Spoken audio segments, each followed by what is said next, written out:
हरकत याचे. ज्याने दुसऱ्याला काहीतरी मागितलं त्याच्या जगण्यावर धिक्कार असो, मग धिक्कार असो असं म्हणणारे जगद्गुरु तुकोबाराय का बरं देवाकडे मागायला लागले?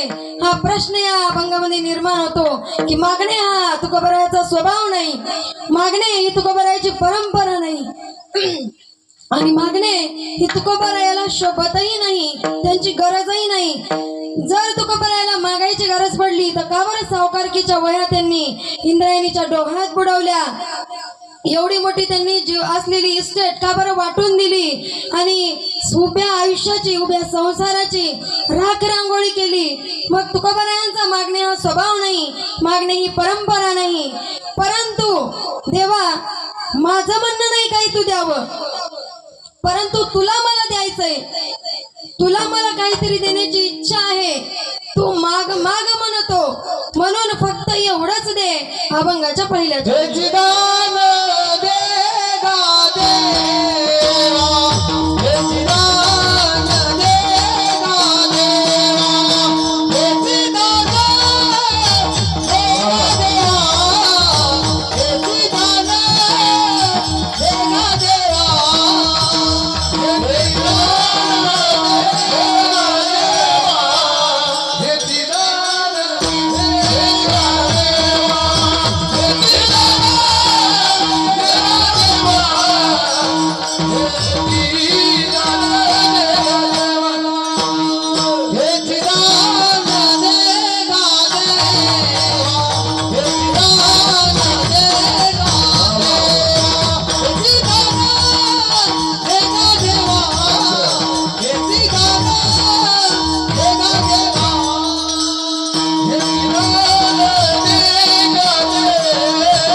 सुंदर आमच्या मामाजींचा माहोल आणि भाग्य लागतं.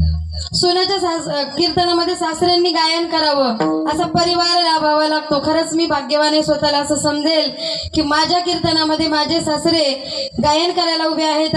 एका स्त्रीला जर तुम्ही सपोर्ट केला, एका स्त्रीला जर तुम्ही प्रोत्साहन दिलं तर ती कुठपर्यंतही जाऊ शकते. याचं एक चांगलं बेस्ट उदाहरण म्हणजे की माझ्या घरामध्ये सध्या चालू असलेला हा माहोल.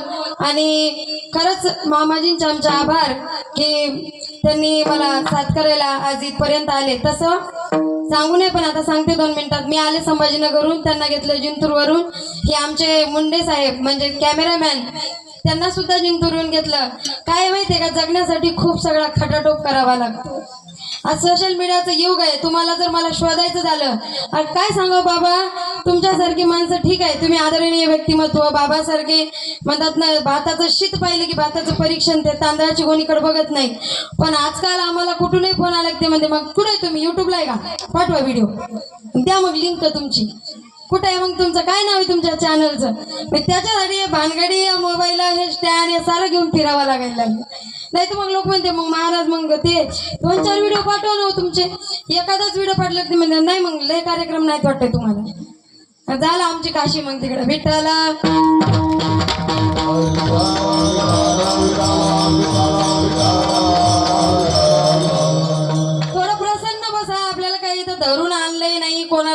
जबरदस्ती केली नाही.